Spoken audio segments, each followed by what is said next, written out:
Hey everybody, Michael Pilhofer here, MSP Fitness, and we're going to continue our conversation on how to progress in strength training. In the first video, Taylor went through a really nice overview of how to work towards and warm up to a target.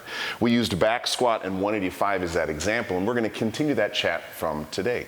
So now let's focus on the work sets. Let's use this first example as a great way to kind of start the conversation, where that first work set is 185, and we progress in 20-pound jumps to finish our work set at 245. Now ask yourself this question: if 245 is ultimately the end of the game, and let's call this, medium challenging, ask yourself how hard 185 really is in essence to where that 245 feels. This is a pretty big jump. From a percentage standpoint, we're talking 30, 40 some odd percent or more from where we started to where we finished. We'll come back to that in a second.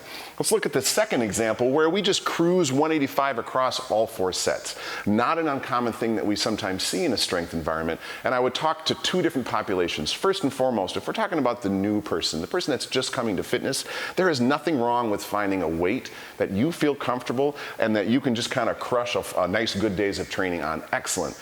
But the thrust of this conversation here is talking about progression. If you're just kind of finding a number of 185 and it feels like okay, and you're hanging on that number, so on a scale of 1 to 10, it feels like a 6. If goal is to push forward, if the goal is to see that number increase, you're kind of throwing something away by just hanging out at a mediocre percentage.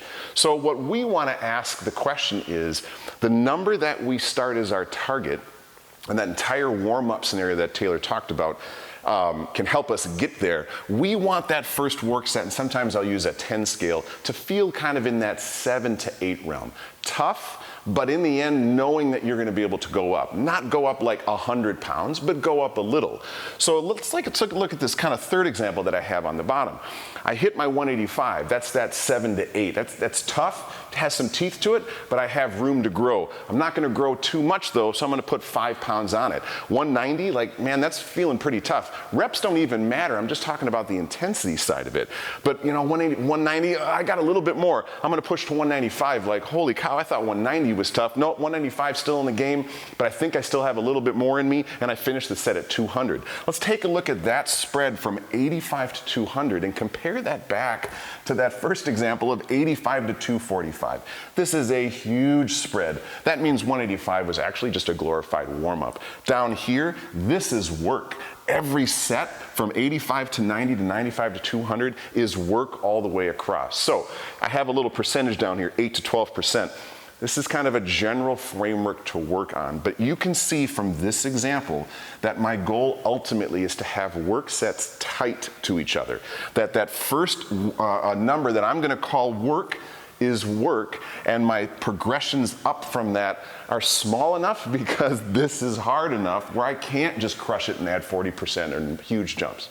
So hopefully from these three examples you can see how you could translate this to any strength training scenario, and be cautious. If you're in that light realm, if you're under 100 pounds, if you're pressing, don't think 2.5s and 5-pound jumps are the way you need to think about it. Get those microplates out, get those half-pounders, get those 1 pounds, and make small jumps.